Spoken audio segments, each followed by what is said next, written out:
안녕하세요. 공장, 창고, 상가건물 건축공사와 토목공사 전문 건설사 신라건설입니다.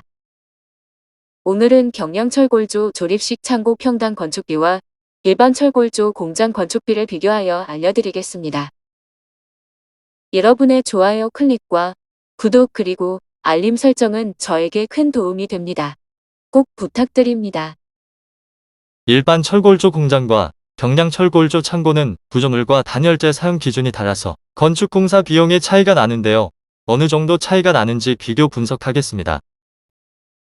철골조 공장과 경량 철골조 창고의 차이가 두드러진 자재 품목은 철골 자재, 판넬 자재, 창호 유리 자재를 꼽을 수 있으며 전기통신소방공사, 내부공사, 기계설비공사, 금속공사 등 공종에서도 시설의 차이로 인하여 공사비 차이가 날 수 있습니다.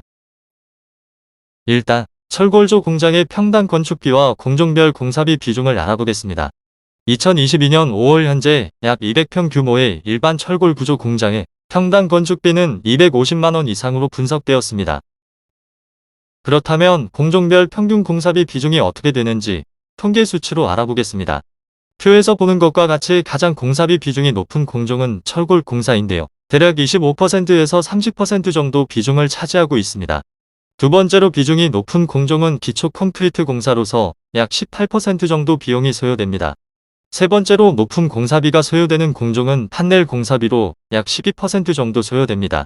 그 다음 순서는 건물의 시설과 설계 내역에 따라 다르지만 대략적인 비중을 분석했을 때 창호 유리공사, 전기통신소방공사, 내부공사, 기계설비공사, 금속공사, 토공사, 가설공사, 기타 작공사 등 순서로 소요되는 것으로 분석하였습니다.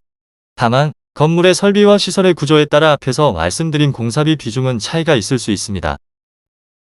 경량철골 조립식 창고와 일반 철골 구조 공장의 건축공사 비용의 차이가 크게 나는 세 가지 공종을 알아보고 그 이유를 설명하겠습니다. 첫 번째로 철골 공사비인데요. 경량철골과 일반 철골의 자재비는 약 2배 이상 차이가 납니다.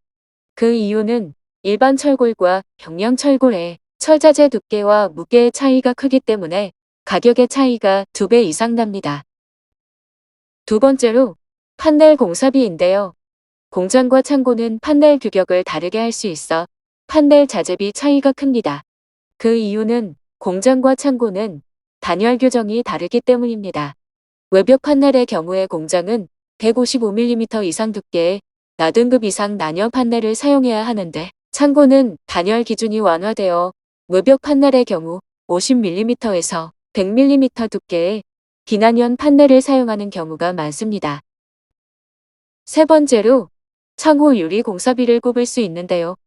창호 유리 공사비가 차이 나는 이유는 공장은 단열성을 확보한 유리와 샤시를 사용해야 하는데 창고는 단열 기준이 완화되어 저렴한 자재를 사용할 수 있기 때문입니다. 다른 공종에서도 공사비 차이가 나는데요. 그 이유로는 보통의 경우에 공장보다 창고가 시설이 복잡하지 않기 때문에 다른 공종에서도 대체로 창고 건축비가 적게 소요됩니다. 물론 냉동창고의 경우에는 공장보다 시공비가 더 높게 소요되고 있습니다. 이젠 마지막으로 조립식 경량 철골 창고와 일반 철골 구조 공장의 평당 건축비를 비교해 보겠습니다. 앞에서 말씀드린 것과 같이 200평 기준의 기본시설 공장의 경우에 평당 250만원 이상 소요되고 있습니다. 그렇다면 경량 철골 조립식 창고의 평당 건축비는 어느 정도 소요될까요? 공장 건축비를 기준으로 약 65% 정도 소요되는 것으로 판단하였습니다. 즉 200평 정도 면적의 조립식 경량 철골 창고의 평당 건축비는 160만원 내외로 소요되고 있습니다. 하지만 창고의 시설과 철골의 규격에 따라 차이가 있을 수 있는 금액입니다. 참고만 하시고 도면과 시방서 등 건축물의 내역을 주시면 저희가 합당한 견적 금액을 제공하겠습니다. 경기도 남부지역과 충청도 지역의 공장, 창고, 상가 건물 건축과 토목공사는 저희 신라건설의 도움을 받아보세요. 감사합니다.